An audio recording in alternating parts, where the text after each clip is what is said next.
Hey everybody, Dirili here.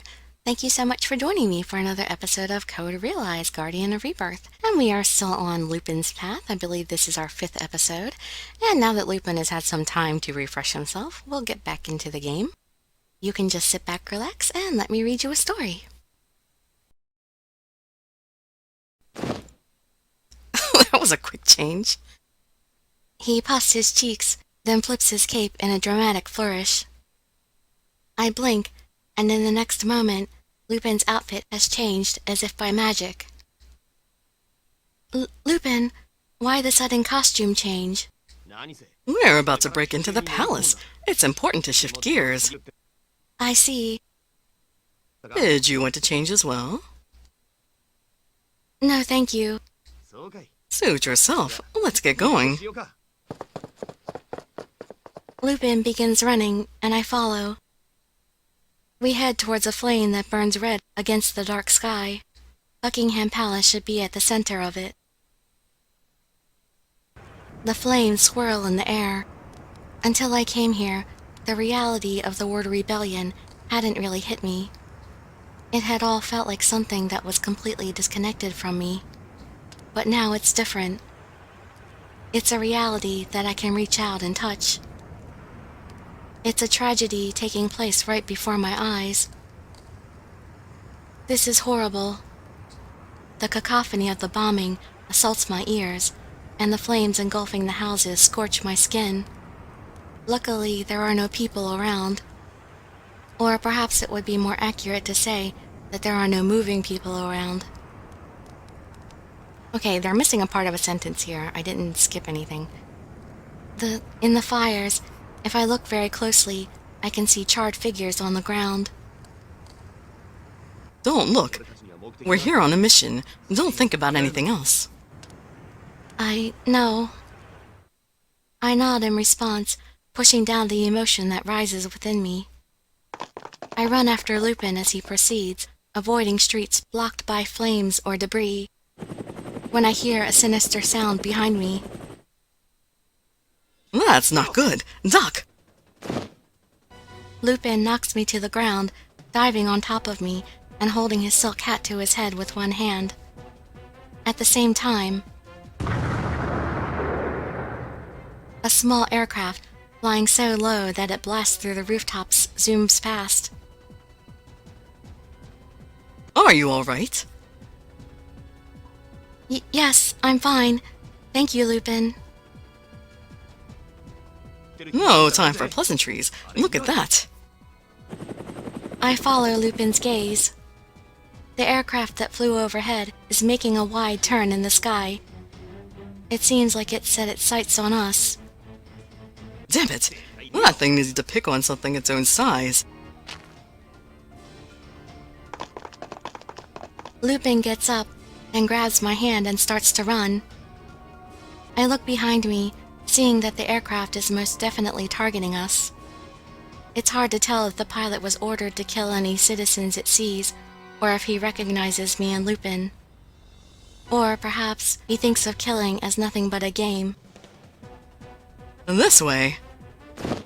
Lupin suddenly pulls me toward him and jumps into an alleyway.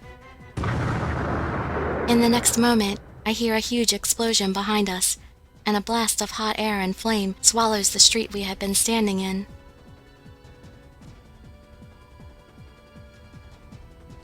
That was close.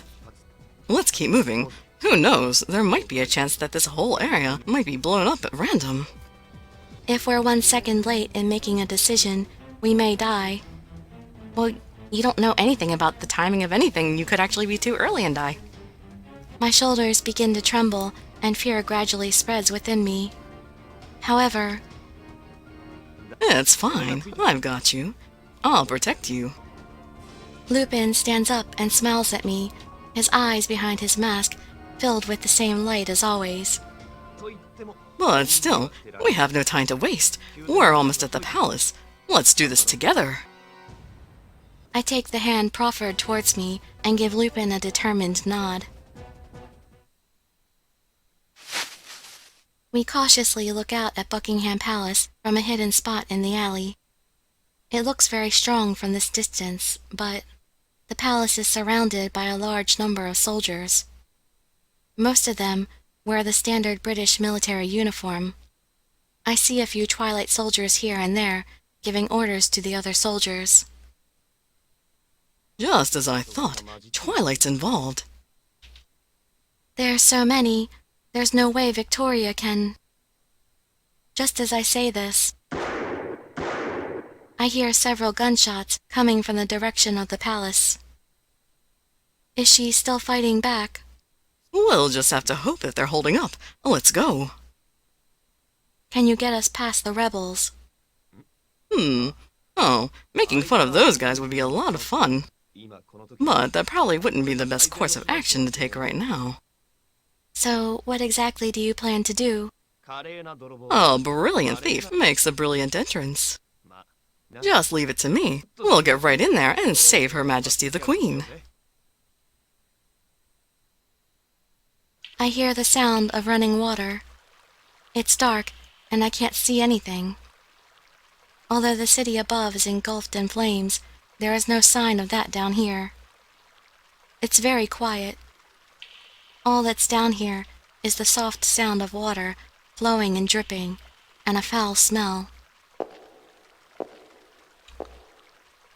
The underground sewers. Hope they don't run into Jack. Lupin has led me to this dark web of subterranean passages that spreads beneath the streets of London. Lupin is looking around cautiously with a small lantern in his hand. I don't know what else I expected, but it's pretty dark down here. As he says this, he suddenly pulls me towards him. Now is not the time for that. Or, I guess it would be more accurate to say that he holds me close in a hug. This lantern's small, so its light is weak. Stay close to me as you can. Right, I will. Lupin gives me a look, perhaps thinking it strange that I looked down just now. What? Do you need something? Oh no, I just didn't think you'd be so shy about this. Rather, I suppose I can't blame you for being a little nervous about the insanely handsome Monsieur Lupin holding you tight. It's not that. Oh? What is it that's got you so flustered, then? Lupin smiles playfully as he looks at me. But he eventually seems satisfied and pats me lightly on the shoulder. I'm just kidding. I'll have to save the teasing for later. First things first, we need to save Victoria. Right, I know. I clear my throat, then take a deep breath, enduring the stench. I focus my thoughts and look out at the waterway stretching out ahead of me. Will we be able to enter the palace from here? Yes, there are several underground channels that were untouched during the reconstruction of London. This one is no longer in use, but it is connected to the palace. It'll take us safely into the palace grounds. So, once we find Victoria, will we come back this way to avoid fighting? That would be ideal, but it probably won't be so easy. I don't mean to scare you, but be prepared.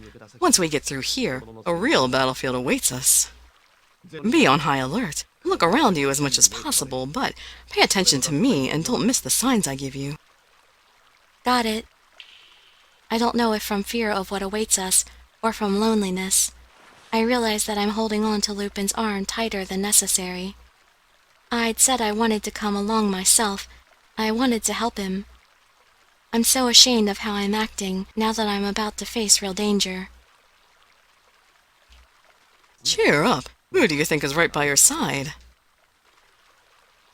You. That's right.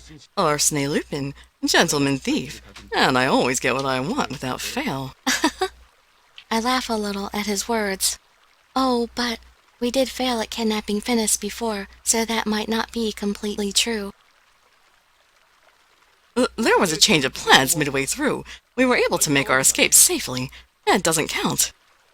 And Sholmes got the better of you a few times. I've never lost to him. I don't think I've ever won either, but I definitely have never lost. It's rare to see Lupin so defensive. I want to see these different faces of him. That's why we can't fail. The city is in flames, the dark passageway, the horrifying battlefield, and whatever awaits us in St. Paul's Cathedral. I'll face them without fear, with this trustworthy gentleman thief at my side. The underground passage leads us to the rear courtyard of Buckingham Palace's grounds. Right, let's go. The sounds of gunshots can be heard all around us without end.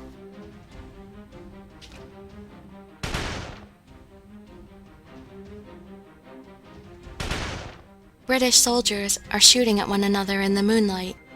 Fire! Fire! Do it!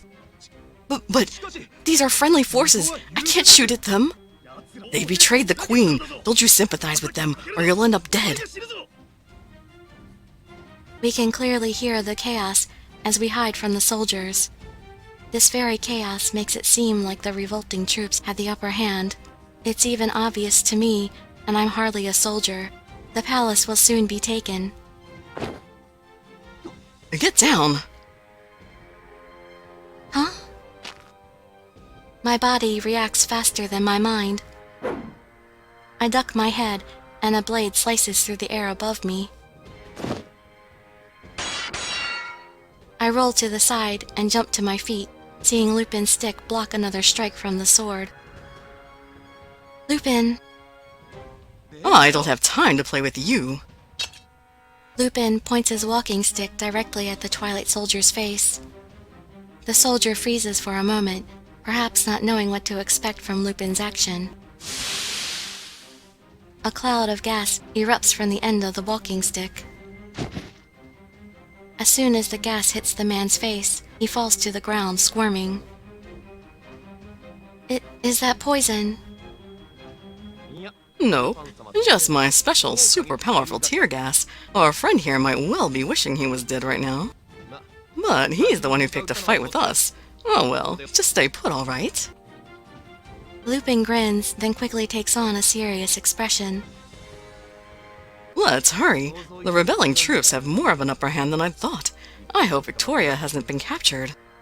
As Lupin is about to set off again, he suddenly stops and furrows his brow. What's the matter, Lupin? We should hurry. Shh, I hear something. Your Majesty, Your Highness, where are you? I hear a voice calling out desperately in the distance.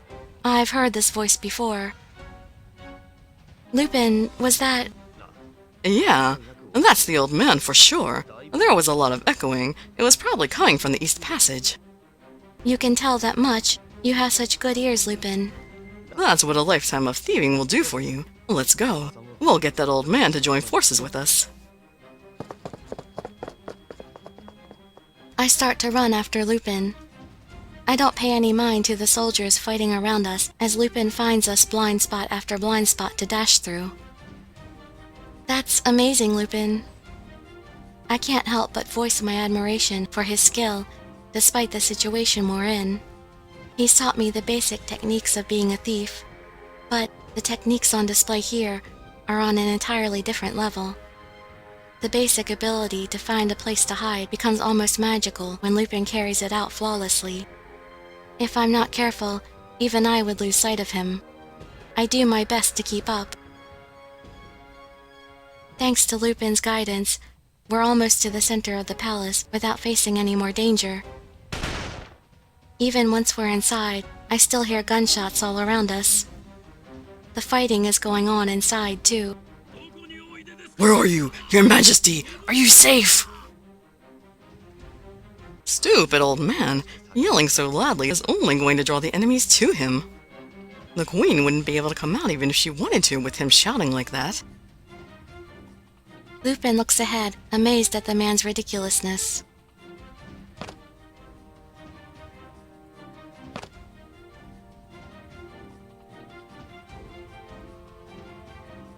I see Leonhardt there, surrounded by Twilight soldiers. Why you? So what if you have me outnumbered? Yah! He swings his sword with vigor, throwing back a Twilight soldier, who then takes down a number of other soldiers with him. He spins, cutting down even more Twilight soldiers who are coming up behind him. I don't have time to waste fighting you fools. Make way if you do not wish to die. His voice booms like thunder. Any normal soldier would have fainted on the spot out of sheer intimidation. Wow. I've only ever seen Leonhardt when he was being outsmarted by Lupin, but I didn't know he was so strong. Whoa, I think I've been underestimating him. He definitely lives up to his knightly rank. However, seeing that he is not an easy target, the Twilight soldiers spread out. They probably intend to all strike out at once. He's in danger, Lupin. I know. As he shouts back, Lupin throws something at Leonhardt's feet. In the next instant, with an audible hiss, smoke begins to fill the hall.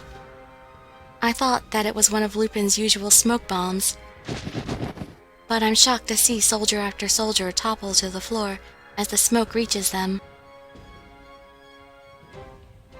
Wouldn't that knock Leonhardt out too? Yeah, that's some sleeping gas that Victor developed and I produced. It's not your average stuff. The Twilight soldiers that have fallen to the ground remain unmoving. It seems that everyone touched by the gas has fallen asleep. Of course, that includes Leonhardt too. Lupin. Well, we did save him, and I'm sure he can withstand some roughhousing. After a casual and somewhat inconsiderate offhand remark, Lupin quickly ties up the Twilight soldiers. Wake up? I poke Leonhardt's shoulder as he snores loudly. Whoa!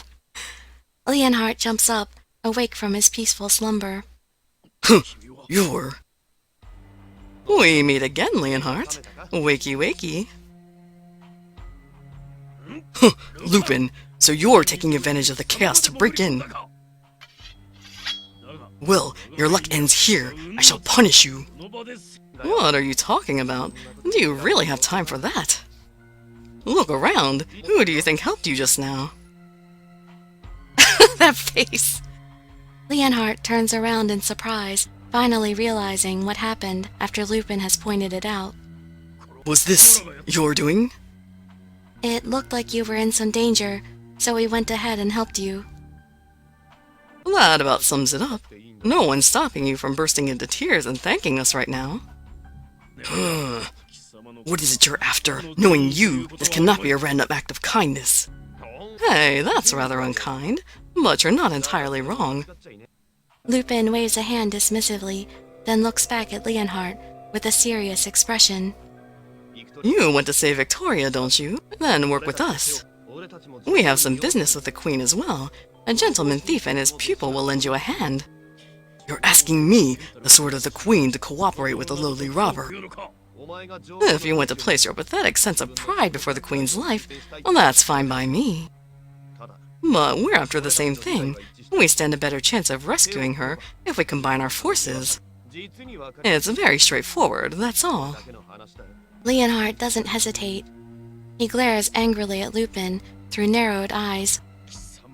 It is a serious disgrace that I must request the help of you of all people, but I guess I don't have much of a choice. My own disgrace is a small issue if it means I can save Her Majesty from the clutches of danger. So, do we have a deal? I look up at Lupin in relief as Leonhardt looks between the two of us in thought. Now, what will our next move be? The revolting forces have gathered within the throne room, as well as the Queen's private quarters. It will be difficult to get past them, even for me. It's simple then. I'll be the decoy and distract the rebels. You'll be the decoy, but how? Oh, good lord! Their invasion of the palace means that I, the Queen, am their target. There are a number of ways to get their attention. I see Lupin's mouth moving, but hear a different yet familiar voice coming out. Leonhardt and I exchange glances at the surreality of it. Was that you just now, Lupin? Your voice was so exactly like the Queen's, I could almost charge you with insults against the crown. Imitating voices is one of my fortes. I've only heard Victoria's voice a few times speaking in public, but I'll make it work. So while I'm distracting the enemy, it'll be up to you to find Victoria. Lupin puts a hand on my shoulder and looks me in the eye. Cardia, the old man will act as a bodyguard, but I won't be able to be by your side. I'm going to leave this completely in your hands. Can you do it? I have my doubts and fears, but if I back out now, I don't have the right to call myself Lupin's friend. It means I won't have the courage to face whatever secret is waiting for me at the cathedral. That's why. Of course, I'm the elegant gentleman thief's star pupil. You're the one who's in the most danger. Be careful. There's nothing to worry about there. We decide on the courtyard we were in earlier as a meeting spot, and Lupin gently strokes my hair. Then I'm off. I'm counting on you. I watch Lupin run off, then look up at Leonhardt. Let's go, Leonhardt. I'm sure the Queen is safe. Yes. What's the matter? I had always thought that a lady is to be protected at any cost. But seeing the relationship between the two of you, where you are more than just the protected, I am a little impressed. He smiles just a bit, and we start running together deep into the palace. Please be careful, Lupin. For starters, I have Leonhardt stop with the unnecessary yelling that attracts all the enemies around us. We run around the palace in our search for Queen Victoria. It seems that Lupin is successful in drawing the enemy's attention, as we don't run into too many of them. When we do come across one every once in a while, Leonhardt quickly dispatches them. You really are strong. The Royal Guard are an honorable force, which only the elite of the elite can join. I didn't rise to the leadership of this force merely through blind luck. Just as Leonhardt finishes this sentence, a gunshot in the hall fills the silence. That shot came from the throne room! We run towards the direction of the gunshot and see two Twilight soldiers trying to force open a closed set of doors. On the floor around them are bloody bodies of several British soldiers. You! What do you think you're doing? The Twilight soldiers turn around and take a fighting stance when they hear Leonhardt bellow at them. So much for a surprise attack. I look on, concerned, as Leonhardt charges forward and take a dagger from the body of a soldier on the floor. I simply throw it forward forcefully. I didn't even aim, making it a completely amateurish throw. But it will cause injury if it hits, and they'll have to block it with their weapons if it hits them. This split-second distraction is enough to create an opportunity for Leonhardt.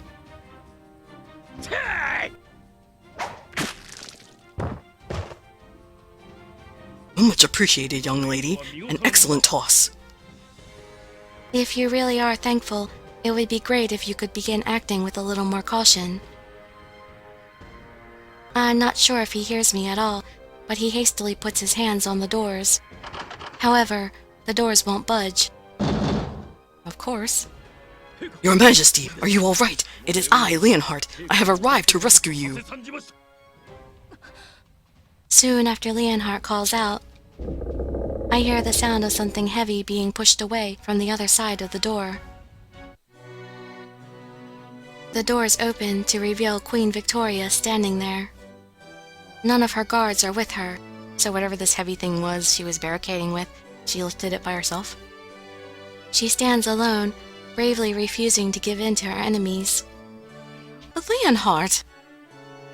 As soon as she sees Leonhardt, the Queen's eyes shine, as if she might begin to cry. But that lasts only for a moment.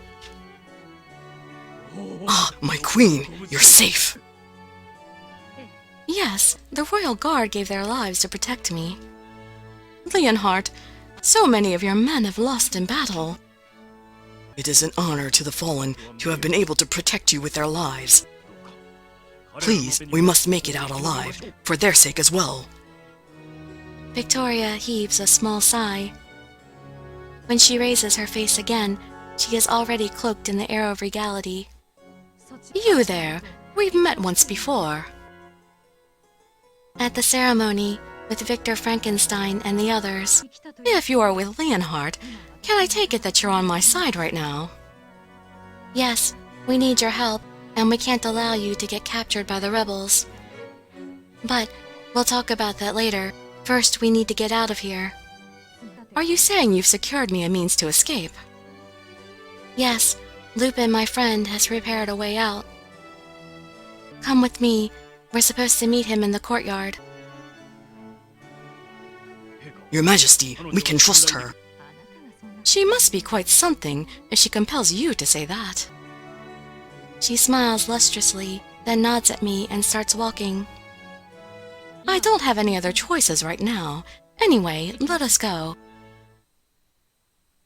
The two know the layout of the palace, and I listen to them as I lead the way, desperate to find a path with few enemies. If I can remember everything Lupin taught me, I'll be fine. I can make it. This way, you two. Although it was impossible to completely avoid any enemies.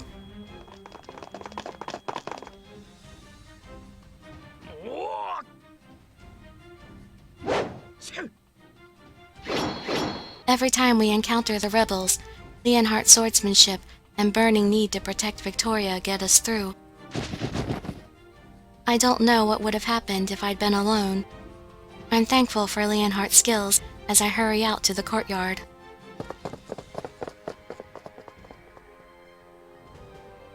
It doesn't look like Lupin's here yet. I hope he's okay. It seems like it took forever, but our meeting spot in the courtyard finally comes into view. There are no longer any sounds of fighting. Most of the loyal soldiers have been defeated by the rebelling forces. I turn around and look at Leonhardt and Victoria. So, let's all wait here until Lupin... I'm not able to finish that sentence. I sense someone watching us and turn around to see a soldier emerging from the darkness with a gun. And he's not alone. More soldiers emerge from the shadows and dark corners all around us. An ambush! Don't move! If you take a step, we'll shoot you! Ugh, we've come so far! We may be able to handle one or two of them, but there are too many. Leonhardt and I are apprehensive, but the Queen remains calm. She looks around her, with her head held high, then glares over into a corner. It would seem our uninvited guest of honor has arrived. Uninvited seems harsh when I have been waiting for my sister for so long.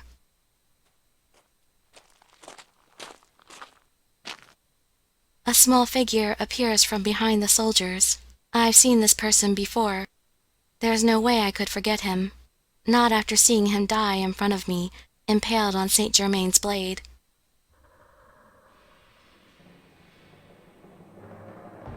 Hello, sister.